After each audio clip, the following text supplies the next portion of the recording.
યમુનાજીના દિવ્ય નામ અને નામ મહિમા એસી જુ જાનો 41 પદમાં પણ કહ્યું છે કે યમુનાજીના નામનો કેવો મહિમા છે, ઠાકોરજીનું સેવાનો મહિમા છે, મહાપ્રભુજીની આજ્ઞાનો મહિમા છે અને યમુનાજીના નામનો મહિમા છે.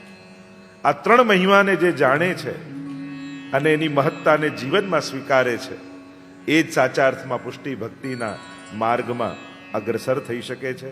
ગઈકાલે પ્રારંભ કર્યો પ્રથમ કીર્તનને 41માં પદમાં પ્રથમ કીર્તનને નિમિત્ત બનાવી, માધ્યમ બનાવી અને આપણે યમુનાજીના દિવ્ય અને અલૌકિક લીલાનું દર્શન કરવાનો પ્રયાસ કર્યો. પુષ્ટિ માર્ગના 5 તત્વો જે પ્રધાન રૂપે છે અને 5 તત્વોમાંનું ચોથું તત્વ, જેમ એક માણસનો દેહ પૃથ્વી જળ તેજ વાયુ આકાશ આ 5 તત્વોનું બનેલું છે, એમ વૈષ્ણવનો આ અલૌકિક દેહ આ અલૌકિક 5 તત્વોથી ઘડાયેલો છે. એના આ એક એક તત્વના અધિષ્ઠાતા સ્વરૂપો છે આપણે ત્યાં. એમાં ચોથું તત્વ જલ તત્વ એટલે શ્રી યમુનાજીને જાણો. કરો સ્નાન અને પાન એ સુખ માણોજી. શ્રી યમુનાજી તો વૈષ્ણવની ભાગ્ય વિધાત્રી છે. શ્રી યમુનાજીના અનેક પ્રકારના દિવ્ય ચરિત્રોના વર્ણન, લીલાના વર્ણન, ગુણના વર્ણન 41 પદમાં ભગવદીઓ અનુભવ કરીને ગાયા છે. ગઈકાલે જે આપણે દર્શન કરી રહ્યા હતા અને પ્રથમ પદમાં પ્રવેશ કર્યો, થોડીક શીઘ્રતાથી આજે યાત્રા લઈશ. હરિરાયજીના 4 પદોનું જો દર્શન આપણે કરી શકીએ એનો પ્રયાસ કરીશું, કારણ કે આપણે 41 પદ પૂરા કરવા છે 7 દિવસમાં. પિય સંગ રંગ ભરી કરી કલોલે. પિયનો સંગ છે, કારણ કે બહુ જ મહત્વનો છે સંગ કોનો છે. જેને રોજ સવારે 1 કલાક પણ પ્રભુનો સંગ રહે છે ને, પિયનો સંગ રહે છે ને, એના 23 કલાક અલૌકિક બની જાય છે. હું તો ઘણીવાર એમ લોકોને કહું કે તમે એકવાર 1 અષ્ટાક્ષરની માળા કરો છો, 5 મિનિટ તમને લાગે છે, પણ 5 મિનિટ કરતા 1 અષ્ટાક્ષરની માળા લાગે તમને, પણ એ 5 મિનિટ કરો ને તો 24 કલાક ઠાકોરજી તમારી રક્ષા કરે છે. યમનાષ્ટક, 1 યમનાષ્ટક કરવામાં માંડ 5 મિનિટ લાગે, પણ 1 યમનાષ્ટક કરો ને તો 24 કલાક યમુનાજી તમારી રક્ષા કરે છે. આ નામનો મહિમા છે. ભગવદ નામ એકવાર પણ લીધું હોય તો એ નાનું નથી. ભગવદ નામમાં સંખ્યાનું બળ નથી હોતું, નામનો મહિમા હોય છે. કોઈ એમ કરે કે એકવાર નામ લો તો ઉદ્ધાર થાય, તો પછી આખી માળા ફેરવવાનો અર્થ શું? યા 24 કલાક જપવાનું કેમ કહો છો? તસ્માત સર્વાત્મના નિત્યમ શ્રી કૃષ્ણ શરણમ મમ. ગજેન્દ્ર એકવાર લીધું, દ્રૌપદી એકવાર પુકાર કર્યો ને પરમાત્મા દોડતા આવ્યા, તો પછી આખો દિવસ કેમ લેવા? જો કૃપા તો એક નામ જ કરે, પણ ઠાકોરજીએ કયું નામ સાંભળ્યું આપણને ક્યાં ખબર પડે? ઠાકોરજી કયા ક્ષણે આપણને સાંભળી રહ્યા છે એ આપણે જાણતા નથી. એટલે આપણે તો 24 કલાક જપવું. ક્યારેક એના કાન આપણી તરફ હોય અને આપણા મુખમાંથી નીકળેલું નામ જો એના કર્ણમાં પડી જાય ને તો એ જગતનો નાથ દોડતો આવી તમારી સન્મુખ આવીને ઊભો રહી જશે. ભગવદ નામ લૌકિક નથી. લૌકિકમાં સંખ્યાનું બળ હોય, માત્રાની મહત્તા હોય કે આટલું વધારે. શું ઠાકોરજીમાં એવું હોય કે ઠાકોરજી એમ જોઈને કૃપા કરે કે આનો કટોરો 1 લીટરનો દૂધનો છે ને પેલાનો તો 100 ગ્રામનો જ છે, એટલે આના પર 100% કૃપા, આના પર 10% કૃપા? ઠાકોરજી આ રીતે જ હોય? ઠાકોરજી કોઈ માત્ર આનો ઠોર મોટો છે ને પેલાની મઠડી નાની છે એના પર વધારે કૃપા, આના પર ઓછી કૃપા? આ બધી લૌકિકતા છે. એમ ભગવદ નામની તાકાત પણ સંખ્યા બળથી નથી, એના નામની મહિમાથી છે. એક નામમાં પણ એટલું સામર્થ્ય છે અને એટલા માટે આશ્રય કરો. ઘણીવાર ભગવદ કાર્યોને નાના માની અને કોઈ મોટાની કલ્પના રાખી આપણે ભગવદ નામ અને સેવાથી દૂર રહેતા હોઈએ છીએ. લો આમ 11 વાર અષ્ટાક્ષરથી શું થાય? આ તો બેસીને 5 માળા કરો ને તો કૃપા થાય, એમ વિચાર કરીને 11 વાર લેવાનું છોડી દે. અરે મિશ્રી ભોગથી શું થાય, આમ અષ્ટયામ સેવા કરીએ સકડી ભોગ ધરીએ ત્યારે ઠાકોરજી કૃપા કરે, આવું વિચારીને મિશ્રી ધરવાનું બંધ કરી દે. ના, શરૂ કરો જે તમારી અનુકૂળતામાં આવે છે, પણ ભગવાનથી દૂર ન રહો. કારણ કે આ કલયુગમાં દુશ્મન ક્યાંય કોઈ બહાર નથી. આપણું જ મન, આપણી જ ઈચ્છાઓ, આપણી જ કામનાઓ આપણને પતન તરફ લઈ જાય છે.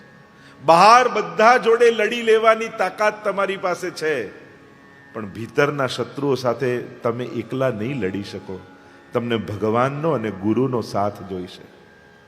આ બે સાથ જીવનમાં મળશે ને તો જ ભીતરના શત્રુઓથી જીતાશે. રાસલીલામાં ગોપીઓએ ઠાકોરજીનો હાથ પકડ્યો છે, તોય મનમાં મદ આવી ગયો. તો વિચાર કરો, આપણો હાથ છૂટે તો હજારો જન્મોનો અંતરાય થઈ ગયો છે.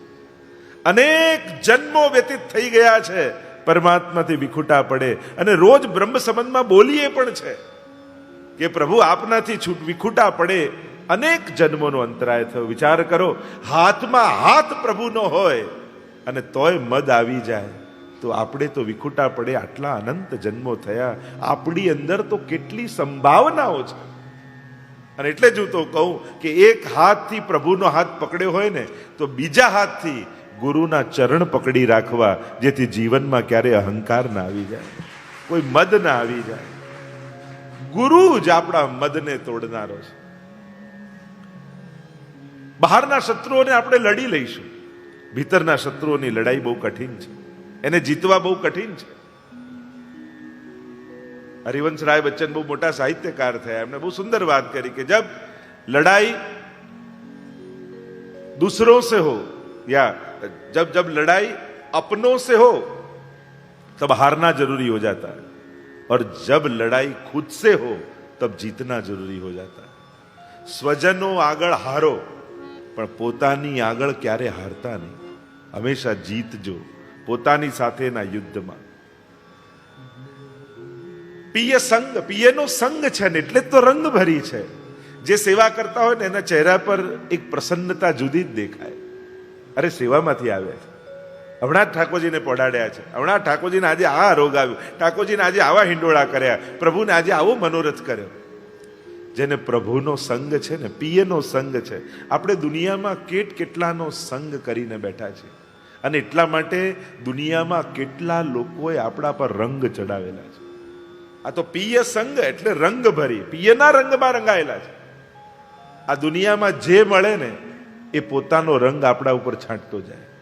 કોઈ પૈસાનો રંગ છાંટે, કોઈ સત્તાનો રંગ છાંટે, કોઈ પદનો રંગ છાંટે. દરેકને એમ થાય આને મારા રંગે રંગી નાખ. દરેક માણસનો એક પ્રયાસ હોય છે સામેવાળાને પોતાના રંગમાં રંગવાનો. પણ જેને શ્રીનાથજીનો રંગ ચડ્યો હોય ને એને દુનિયાના લોકો ક્યારે પણ રંગી શકતા નથી. અને એટલા માટે પ્રભુના રંગે રોજ કલાક સેવા પહોંચી, માળા કરી, પાઠ કરી, સવારે સવારે પ્રભુના નામનું સ્નાન કરીને નીકળવું. અને જેને ભગવદ નામનું સ્નાન કર્યું હોય ને એને સંસારમાં કોઈ પણ દૂષણો સ્પર્શી શકતા નથી. કોરોનામાં કેવા ઘરે આવી નાહી લેતા, સવારે ઉઠીને નાહી લેતા, વાતે વાતે હાથ ધોતા.